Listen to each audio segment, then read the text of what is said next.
Hello everyone. আজকে আমরা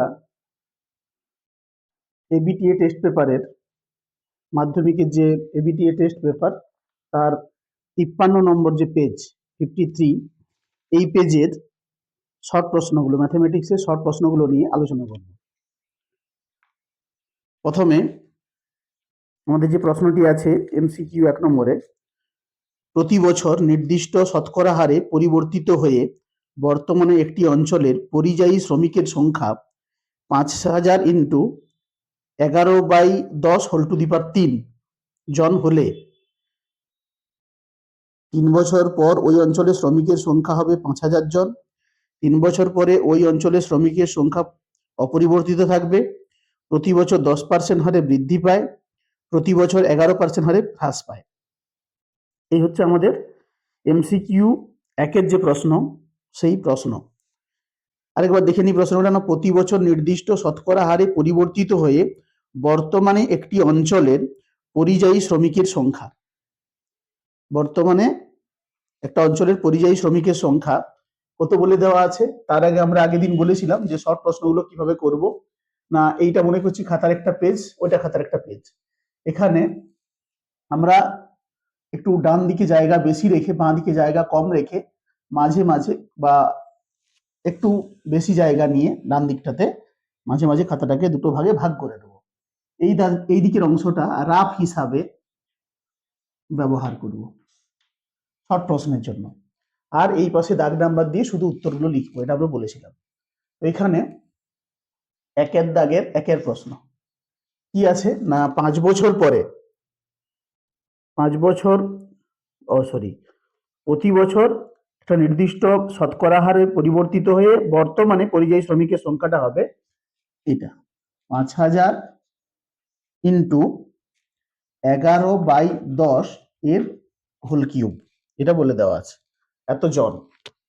এখানে অপশন দেওয়া আছে কি না, 3 বছর পরে যদি এটা বর্তমানে হয় তাহলে 3 বছর পরে হবে 5000। আচ্ছা, 3 বছর পরে অপরিবর্তিত থাকবে, 10% হারে বৃদ্ধি পায়, আর প্রতি বছর 11% হারে হ্রাস পায়। এখানে 3 বছর পরে শ্রমিকের সংখ্যা 5000 হবে, এরকম তো কোনো অ্যাঙ্গেলই বোঝাচ্ছে না।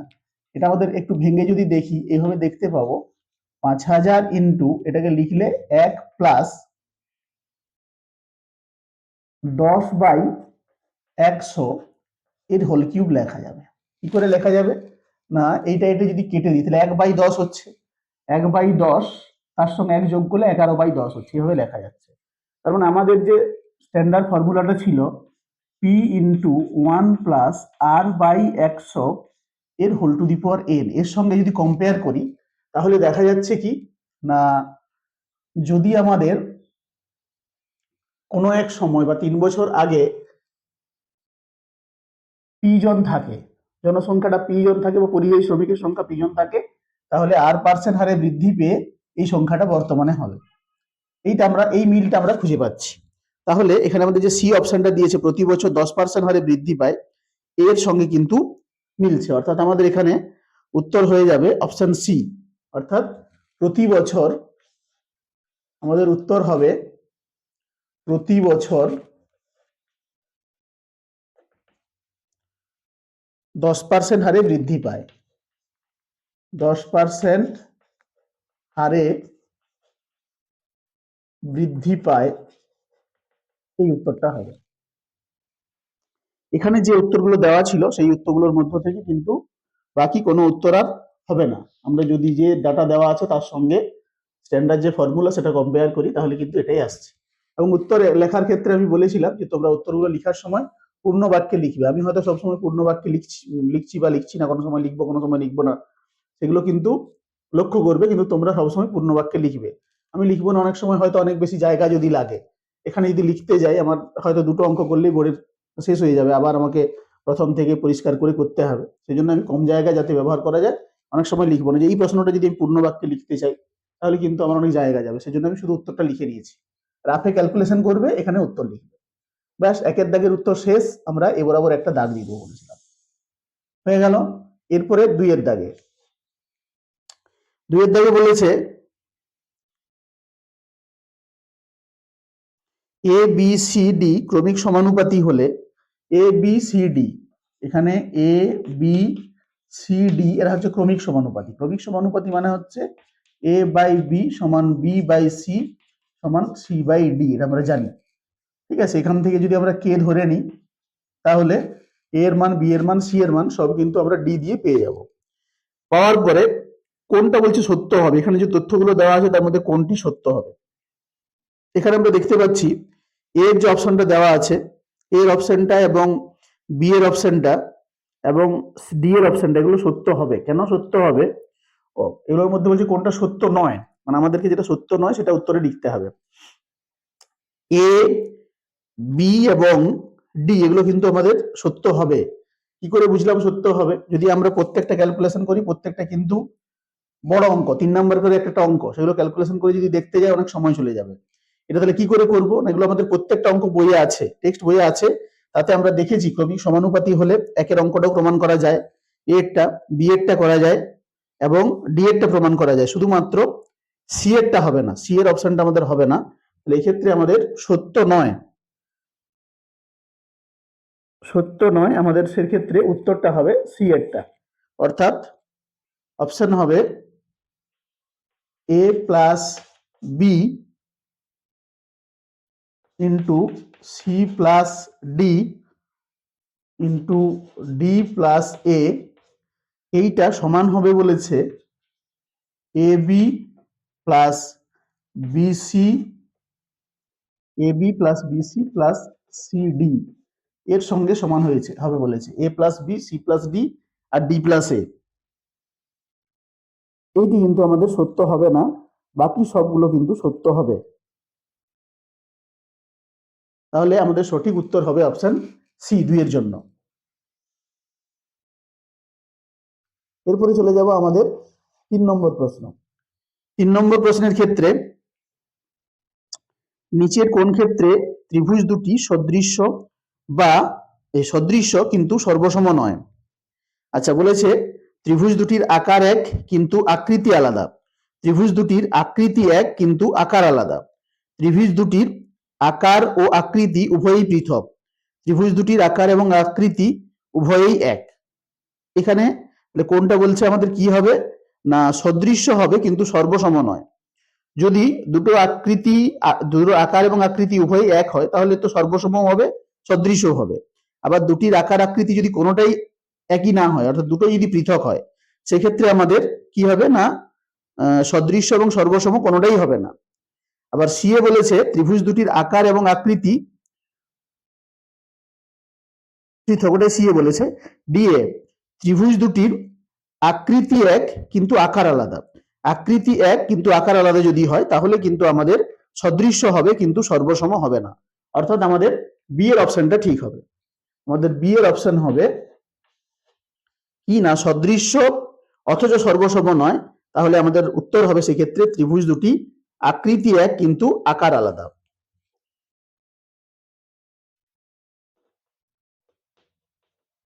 ত্রিভুজ দুটির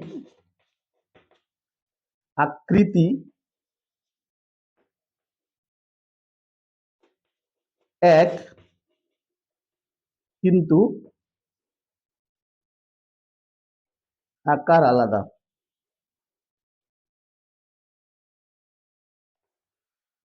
এটা হয়তো অনেকের মনে প্রশ্ন হতে পারে যে এটা কেন হলো, আকার এক আকৃতি আলাদা এরকম কেন হলো না? ওই অপশনও তো অপশন এতে ছিল না। আমরা যদি দুটো আমরা যদি দুটো সমবাহু ত্রিভুজ নিই, একটা ছোট আকারের একটা বড় আকারের সমবাহু ত্রিভুজ, তাহলে তারা কি সদৃশ্য, কারণ সব কোণগুলো 60 ডিগ্রি। কিন্তু যেহেতু বাহুগুলোর দৈর্ঘ্য, আকার বড় মানে কি তার বাহুর দৈর্ঘ্য সমান ও সমানের ব্যাপার আছে, তাহলে সেক্ষেত্রে কি হচ্ছে তারা সর্বসম হচ্ছে না কিন্তু সদৃশ্য হচ্ছে। সমবাহু ত্রিভুজের, আমি একটা সমবাহু ত্রিভুজের ছোট উদাহরণ দিয়ে বলছি, আরো অনেকভাবে বলানো যায়। সমবাহু ত্রিভুজের ক্ষেত্রে আমরা দেখছি যে আকারটা যখন ছোট বড় হয়ে যাচ্ছে সেক্ষেত্রে কিন্তু তারা সদৃশ্য হচ্ছে কিন্তু সর্বসম হচ্ছে না। সেই জন্যই আকৃতিটা এক, তাদের সর্বসম ত্রিভুজ, তো দুজনের আকৃতি এক কিন্তু আকারগুলো আলাদা, একটা ছোট একটা বড়, তার জন্য সদৃশ্য হলেও সর্বসম হচ্ছে না। ঠিক আছে, সেই জন্য যে ক্ষেত্রে আমাদের আকৃতি এক হবে কিন্তু আকার আলাদা হবে সেক্ষেত্রে ত্রিভুজগুলো সর্বসম হবে না। আচ্ছা, এই হয়ে গেল আমাদের অপশন 3-এর, এই সরি প্রশ্ন 3-এর উত্তর। এরপরে চলে যাচ্ছি অপশন এই উত্তর 4, প্রশ্ন 4। এরপরে আমরা 4 নম্বর প্রশ্নের উত্তর করব। এখানে বলেছে আর একক বহির্ব্যাসার্ধ এবং আর একক অন্তর্ব্যাসার্ধ বিশিষ্ট একটি ফাঁপা অর্ধগোলাকৃতি বাটির সমগ্র তলের ক্ষেত্রফল।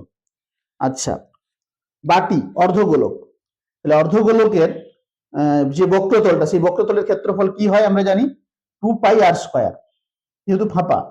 এবারে বাটির বাইরের দিকের একটা তল আছে, ভিতরের দিকে একটা তল আছে, বাইরের দিকে তলের ব্যাসার্ধ বলা আছে, ভিতরের দিকে তলের ব্যাসার্ধ বলা আছে।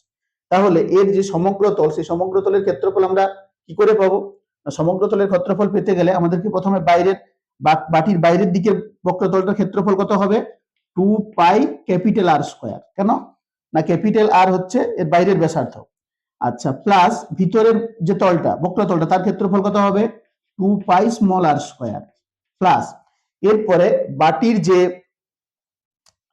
বাইরের তল আর ভিতরের তলের মধ্যে যে ডিফারেন্স, বাটির যে অংশটা মানে যে ধারটা আমরা দেখি, সেটা কিন্তু একটা বলয় আকৃতি বৃত্ত হিসেবে কাজ করবে। খুব ছোট হলেও কিন্তু তার একটা দুজনের ব্যাসার্ধের তফাৎ আছে। সেই বলয় আকৃতি বৃত্তটার জন্য ক্ষেত্রফল কত হবে? ওই অংশটা, ওটাও তো ক্ষেত্রফল নিতে হবে, সমগ্র যেহেতু বলেছে। ওই ক্ষেত্রে বলয় আকৃতি বৃত্তের যে ক্ষেত্রফলটা হয় সেটা হচ্ছে πR² মাইনাস r²। ব্যাস, এটাই ক্যালকুলেশন করলে কি হবে না, এখানে এইটার সঙ্গে এটা যোগ হয়ে যাবে, তাহলে 3πR² প্লাস 2 থেকে 1 বাদ যাচ্ছে, মানে πR²। এইটা হবে আমাদের বলে, যদি যে বাটিটা আছে অর্ধ গোলাকার যে বাটি, সেই বাটির সমগ্র তলের ক্ষেত্রফল। এরকম কোন অপশন আছে কিনা আমরা দেখি। এরকম অপশন আছে অপশন বি তে, তাহলে আমাদের অপশন বি হবে এই ক্ষেত্রে উত্তর। অর্থাৎ আমাদের সঠিক উত্তর হবে 3πR² প্লাস πR² এত বর্গ একক। ব্যাস, এটা হয়ে গেল আমাদের 4 নম্বর প্রশ্নের উত্তর। এরপরে 5 নম্বর প্রশ্ন দেখব আমরা। 5 নম্বর প্রশ্ন বলেছে ত্রিকোণমিতিক কোণ পরিমাপের ক্ষেত্রে কোন কোণের একটি রশ্মি যদি ঘড়ির কাঁটার দিকে সম্পূর্ণ একবার আবর্তন করে আবার প্রথম অবস্থায় ফিরে আসে, তবে কোণের পরিমাণ অপরিবর্তিত থাকবে, 180 ডিগ্রি কমে যাবে, 360 ডিগ্রি কমে যাবে, 360 ডিগ্রি বেড়ে যাবে। আমরা জানি যখন ত্রিকোণমিতিতে রশ্মিটা ঘড়ির কাঁটার বিপরীত দিকে ঘুরে তখন পজিটিভ কোণ উৎপন্ন করে, তার মানে কোণটা বাড়ে। আর যখন ঘড়ির কাঁটার বিপরীত দিকে ঘড়ির কাঁটার দিকে ঘুরে, যখন বাড়লে ঘড়ির কাঁটার বিপরীত দিকে ঘুরলে বাড়ে, অর্থাৎ পজিটিভ কোণ উৎপন্ন হয়। ঘড়ির কাঁটার দিকে ঘুরলে নেগেটিভ কোণ উৎপন্ন হয়, অর্থাৎ কোণটা কমে। এখানে যে বলেছে ঘড়ির কাঁটার দিকে প্রথমে ঘুরেছিল, তারপর আবার ঘড়ির কাঁটার দিকে এক পাক ঘুরছে। ঘড়ির কাঁটার দিকে এক পাক যেহেতু ঘুরে যাচ্ছে, ঘড়ির কাঁটার দিকে সম্পূর্ণ এক পাক ঘুরে আসলে কি হবে? কোণটা 360 ডিগ্রি কমে যাবে, অর্থাৎ আমাদের অপশন হবে অপশন সি, 360 ডিগ্রি কমে যাবে। এটার উত্তর হবে 360 ডিগ্রি কমে যাবে, এটা হবে আমাদের সঠিক উত্তর। এরপরে আছে 6 নম্বর প্রশ্ন। শ্রেণীতে প্রথম 15 জনের গড় বয়স x1 বার বছর, পরবর্তী 20 জনের গড় বয়স x2 বার বছর হলে ওই 35 জনের গড় বয়স কত? গড় বয়স বের করতে গেলে কি করতে হয়? টোটাল যা বয়স, সেই বয়সকে যতজন আছে সেটা দিয়ে ভাগ করতে হয়। তাহলে এখানে আমাদের, আচ্ছা 5 এর প্রশ্নটা হয়ে গেছে, এখানে আমরা একটা দাগ দিয়ে দিই। আমাদের 15 জন আছে যাদের গড় বয়সটা x1 বার বছর, তাহলে তাদের টোটাল বয়সটা কত হবে না 15 ইন্টু x1 বার, প্লাস 20 জন আছে যাদের গড় বয়সটা হচ্ছে x2 বার বছর, তাহলে তাদের টোটাল বয়সটা কত হবে? 20 ইন্টু x2 বার বছর। তাহলে 15 জনের টোটাল বয়স এইটা, 20 জনের টোটাল বয়স এইটা, 15 আর 25 35 জনের টোটাল বয়স কিন্তু এইটা। এটাকে আমি 35 দিয়ে ভাগ করবো, তাহলে আমি গড় বয়সটা পেয়ে যাব। এখানে 35 একসঙ্গে যোগ করে লেখা নেই, 15 প্লাস 20 লেখা আছে, আমরা সেইভাবে লিখবো 15 প্লাস 20, বা এখানে টোটাল 35ও লিখতে পারি, যেহেতু অপশন এইভাবে লেখা নেই আমরা ওইভাবে লিখলাম। এবং এই অপশনটি আছে অপশন ডি তে, অপশন ডি তে আছে, তাহলে আমাদের সঠিক উত্তর হবে অপশন ডি, অর্থাৎ 15 x1 bar plus 20x² by 15 plus 20 এত বছর। এটা হচ্ছে আমাদের সঠিক উত্তর। তাহলে আমাদের যে 6টি এমসিকিউ ছিল তার উত্তরগুলো আমরা এইভাবে করলাম। সবসময় আমরা পরীক্ষাতে শর্ট প্রশ্ন খুব বেশি না লিখে, মানে ক্যালকুলেশনটায় যখন ক্যালকুলেশন করছি অনেক বড় করে ক্যালকুলেশন না করে রাফে ছোট্ট করে ক্যালকুলেশন করে নেব, তার উত্তরটা এই জায়গায় লিখে দেবো, তাহলে আমাদের অনেকটা সময় বেঁচে যাবে। এরপরে চলে যাবো আমরা শূন্যস্থান পূরণে। শূন্যস্থান পূরণে বলেছে 1-এর দাগের প্রশ্ন, অর্থাৎ 2-এর দাগের 1। এখানে আমাদের 2-এর দাগের 1-এর প্রশ্নের উত্তর করব। এখানেও আমরা রাফ হিসাবে ডান দিকের অংশটাকে ব্যবহার করব। ব্যাস। সাব্বা ও দীপকের অংশীদারি কারবারে দীপকের মূলধনের আনুপাতিক ভাগ হার 2/7 অংশ হলে দীপকের মূলধন সাব্বার মূলধনের ড্যাশ গুণ। এখানে বলেছে দীপক এবং সাব্বা তারা অংশীদারি কারবার করেছে, যেখানে দীপকের মূলধনের আনুপাতিক ভাগ হার 2/7। সাব্বা ও দীপকের অংশীদারি কারবারে দীপকের মূলধনের আনুপাতিক ভাগ হার 2/7 হলে দীপকের মূলধন কত? তার মানে যদি দীপকেরটা 2/7 হয়, দীপকের জন্য ডি ব্যবহার করছি, এর জন্য হচ্ছে 2/7, তাহলে সাব্বার এস এর কত হবে? 5/7। মানে টোটাল যদি 7 টাকা খরচ করে 2 টাকা করবে দীপক আর সাব্বা করবে 5 টাকা। এখানে বলেছে তাহলে যে দীপকের মূলধন সাব্বার মূলধনের ড্যাশ গুণ। তার মানে কি দীপকের মূলধনটা তো কম আর সাব্বার মূলধনটা বেশি, তাহলে গুণ হিসাবে যদি প্রকাশ করা হয়, মানে দীপকের যদি 2 টাকা হয়, সাব্বার হচ্ছে 5 টাকা, তার মানে যদি আমি সাব্বার বের করি, সাব্বারটা হবে 5/2 গুণ, দীপকেরটা কত হবে? 2/5 গুণ। অর্থাৎ এখানে শূন্যস্থানে আমাদের বসবে 2/5। সাব্বার মূলধন, দীপকের মূলধন সাব্বার মূলধনের 2/5 গুণ। এখানে তাহলে আমরা লিখবো, এটা অপশন নয়, এটা এমসিকিউ। তো এখানে লিখতে হবে যে দীপকের মূলধন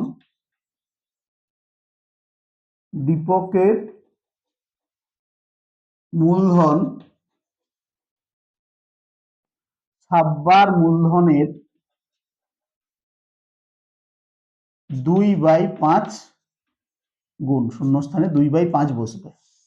ব্যাস, 1 নম্বর প্রশ্ন হয়ে গেল আমাদের, দাগ দিয়ে দেবো।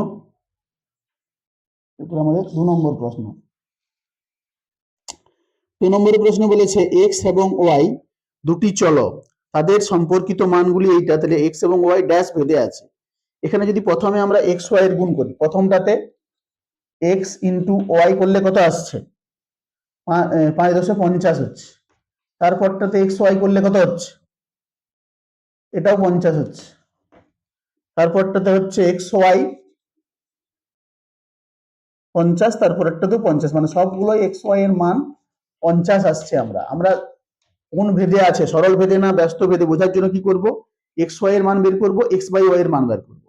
এক্স বাই ওয়াই যদি সবগুলো সমান হয়, তার মানে কি এক্স ওয়াইটা কনস্ট্যান্ট, এক্স ওয়াইটা হচ্ছে আমাদের কে, তাহলে এখান থেকে আমি পাবো এক্স সমান কে বাই ওয়াই। তার মানে এই সম্পর্কটা কি? ব্যস্ত ভেদ।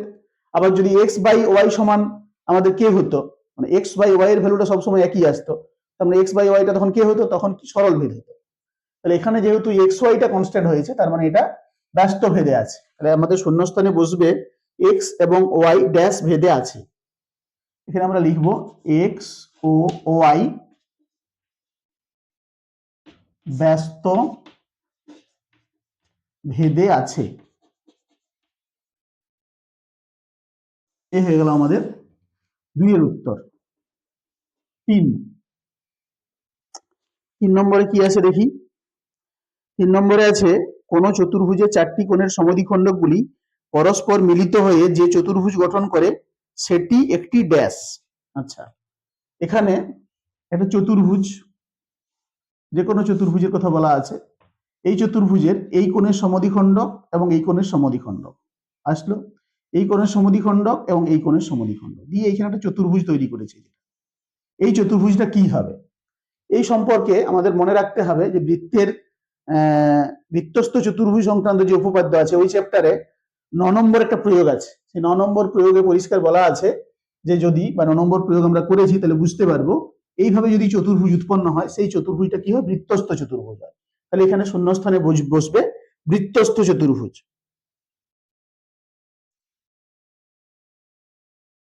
যে চতুর্ভুজটি গঠন করে সেটি একটি ড্যাশ, সেটি একটি বৃত্তস্থ চতুর্ভুজ। এখানে লিখব সেটি একটি বৃত্তস্থ। বৃত্তস্থ কথাটা মনে হয় লেখা নেই, চতুর্ভুজটা লেখা আছে। গঠন করে সেটি একটি বৃত্তস্থ চতুর্ভুজ, পুরো কথাটাই শূন্যস্থানে আছে। বৃত্তস্থ চতুর্ভুজ, এটা পুরোটা শূন্যস্থানে আছে।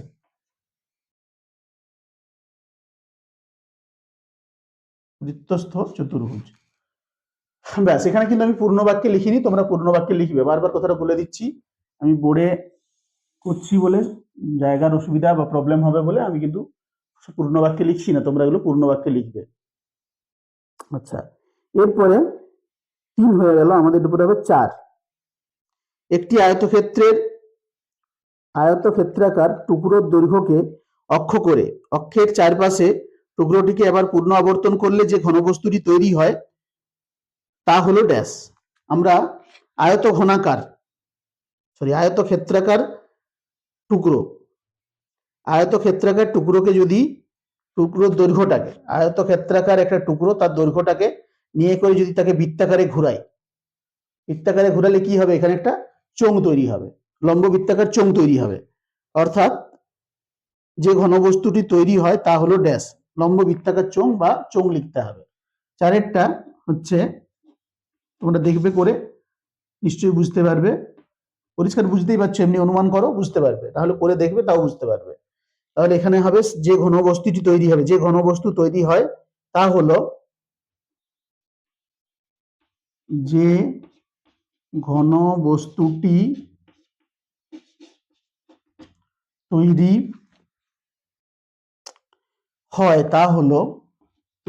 হয় তা হলো লম্ব বৃত্তাকার চোঙ। লম্ব বৃত্তাকার চোঙ, এটা হয়ে যাবে আমাদের 4 নম্বর প্রশ্নের উত্তর। 5 নম্বরের পরে 5 নম্বরে আছে একটি সমকোণী ত্রিভুজের কোনো একটি সূক্ষ্মকোণের কোসাইন দ্বারা প্রকাশিত ত্রিকোণমিতিক অনুপাতটি একটি ড্যাশ অনুপাত। কস মানে কি হয়? কস থিটা যদি বের করি, কস সমান কি হয়? ভূমি বাই অতিভুজ।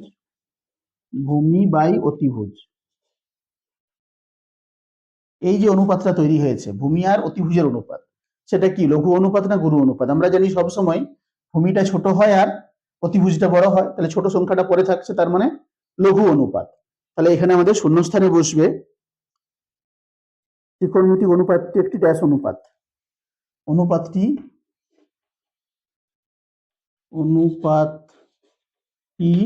একটি লঘু অনুপাত। লঘু কথাটা লেখা নেই, অনুপাতটা মনে হয় লেখা আছে। লঘুটা শূন্যস্থানে বসবে, অনুপাত। এটা হবে আমাদের সঠিক উত্তর। তাহলে আমাদের 5 নম্বর প্রশ্নের উত্তর হয়ে গেল। এরপরে শূন্যস্থান পূরণের শেষ প্রশ্ন, 6 নম্বর প্রশ্ন, এটা নিয়ে আমরা আলোচনা করব। 6 নম্বর প্রশ্নে বলেছে যে পাড়ার ক্রিকেট খেলায় 5 জন 7 স্কোর করেছে, আচ্ছা 4 জন করেছে 15, 2 জন করেছে 10 আর 11 স্কোর করেছে 2 জন। তাহলে খেলায় স্কোরের সংখ্যাগুরু মান, কোন স্কোরটা সংখ্যাগুরু মান হবে? সংখ্যাগুরু মান কি হয়? যেটা সবচেয়ে বেশি বার থাকে সেটা সংখ্যাগুরু মান হয়। তার মানে 11 করেছে 2 বার আর 11 করেছে 2 জন, 10 করেছে 2 জন, মানে 2 2 করে আছে 11 এবং 10। 4 জন করেছে 15, তাহলে 15টা 4 বার আছে, আর 5 জন 7 স্কোর করেছে, মানে 7 করেছে 5 জন, তাহলে সবচেয়ে বেশি জন করেছে কিন্তু 7-এই, তাহলে 7টা হবে আমাদের সংখ্যাগুরু মান। তাহলে খেলায় স্কোরের সংখ্যাগুরু মান 7 বা সংখ্যাগুরু মান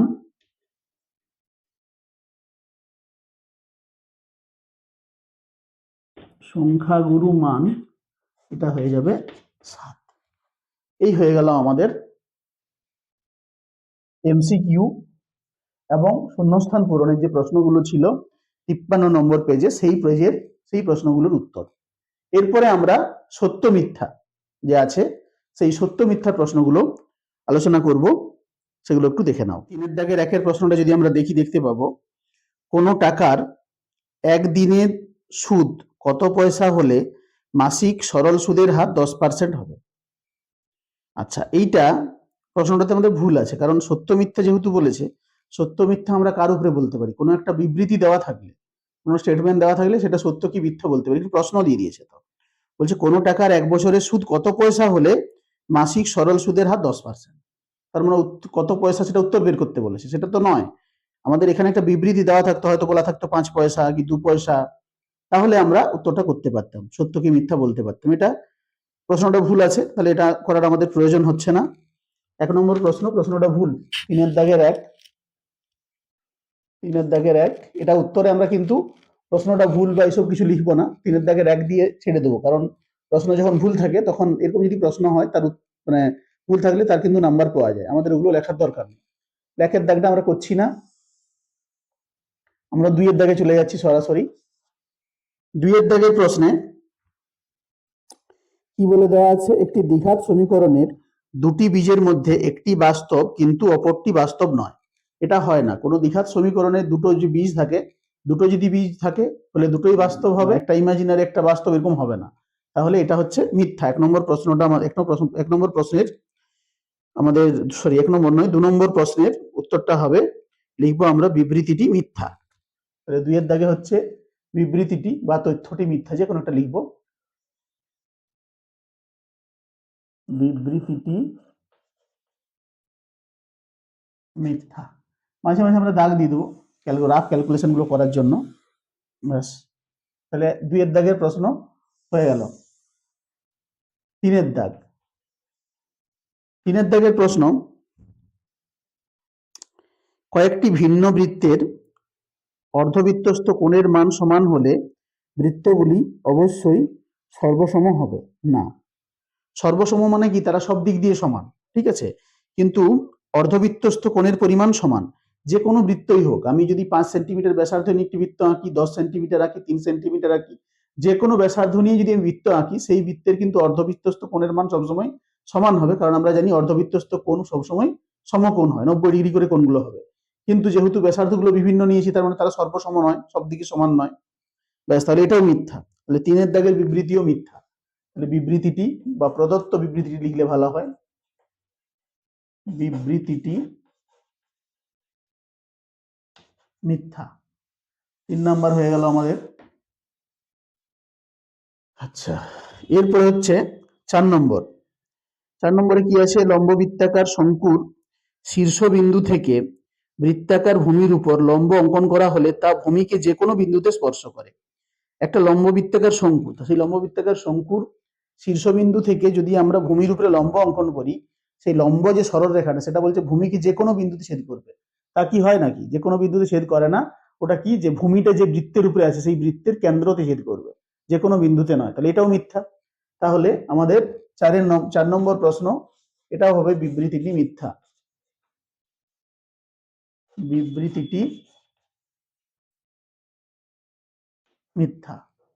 ব্যাস, এগুলো আমাদের ক্যালকুলেশন করার দরকারই হচ্ছে না, আমরা এমনিতেই বুঝতে পেরে যাচ্ছি এগুলো মিথ্যা। এই ধরনের প্রশ্ন থাকে, কিছু কিছু ক্ষেত্রে ক্যালকুলেশন করতে হয়। এরপরে আমাদের সত্য মিথ্যার 5 নম্বর প্রশ্ন, একটি সমকোণী ত্রিভুজের একটি নির্দিষ্ট সূক্ষ্মকোণ থিটার সাপেক্ষে লম্বের দৈর্ঘ্য গ্রেটার দেন ভূমির দৈর্ঘ্য হলে থিটার মান 30 ডিগ্রি হতে পারে না। আচ্ছা, একটা সমকোণী ত্রিভুজ যার লম্বটা বড় ভূমিটা ছোট, ব্যাস, এইটা বড় এটা ছোট। আমরা লম্ব আর ভূমির অনুপাতটাকে কি জানি? Tan theta. ট্যান থিটা সমান হয় আমাদের লম্ব বাই ভূমি, লম্ব বাই ভূমি। এবারে এটা যদি 30 ডিগ্রি হয়, এটা থিটা, তো থিটার মানটা যদি 30 ডিগ্রি হয়, তখন কি হয় দেখা যাক। ট্যান থিটার মান কত হয়? ট্যান 30 এর মান কত হয়? 1/√3 সমান হচ্ছে লম্ব বাই ভূমি। এবারে 1 আর √3 মধ্যে বড় কি? √3 বড়, কারণ √3 মান আমরা জানি 1.732। তাহলে এখান থেকে আমরা কি বুঝতে পারছি যে ভূমিটা সবসময় বড় হতে হবে যদি থিটার মান 30 ডিগ্রি হয়। তাহলে থিটা 30 ডিগ্রি হলে ভূমি বড় হতে হবে। যেহেতু ভূমি ছোট লম্ব বড়, তার মানে কোনো অবস্থাতে থিটাটা কিন্তু 30 ডিগ্রি হবে না, এবং সেটাই ওরা বলেছে যে থিটা 30 ডিগ্রি হতে পারে না। তাহলে আমাদের বিবৃতিটি কি হবে? সত্য হবে। 5-এর দাগে হবে বিবৃতিটি সত্য। বিবৃতিটি সত্য। ব্যাস, হয়ে গেল 5 নম্বর প্রশ্নের সমাধান। এরপরে চলে যাচ্ছি এমসিকিউ 6। 6 কি বলেছে? রাশিবিজ্ঞানে summation of FI equal to N. আচ্ছা, রাশিবিজ্ঞানে আমরা যে সামেশন এফআই জানি, এটা মানে কি? এটার মানে হচ্ছে যতগুলো পরিসংখ্যা আছে সমস্ত পরিসংখ্যাগুলোর যোগফল। আর টোটাল পরিসংখ্যাটাকে আমরা কি জানি? এন জানি। তাহলে সমস্ত পরিসংখ্যার যোগফল মানেই তো টোটাল পরিসংখ্যা। ব্যাস, তাহলে এটাকে আমরা এন লিখতে পারি। ব্যাস, তাহলে বিবৃতিটা আমাদের কি হয়ে গেল? সত্য। তাহলে বিবৃতিটি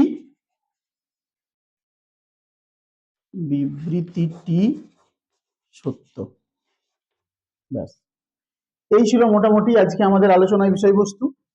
আমরা আজকে এবিটিএ টেস্ট পেপারের মাধ্যমিক যে এবিটিএ টেস্ট পেপার তার 53 নম্বর পেজের এমসিকিউ শূন্যস্থান পূরণ এবং সত্য মিথ্যা যে প্রশ্নগুলো হয় সেগুলো নিয়ে আলোচনা করলাম। তোমরা ভালো করে দেখো, আশা করি বুঝতে পারবে। যদি বুঝতে কোনো সমস্যা হয় কমেন্টে অবশ্যই জানাবে।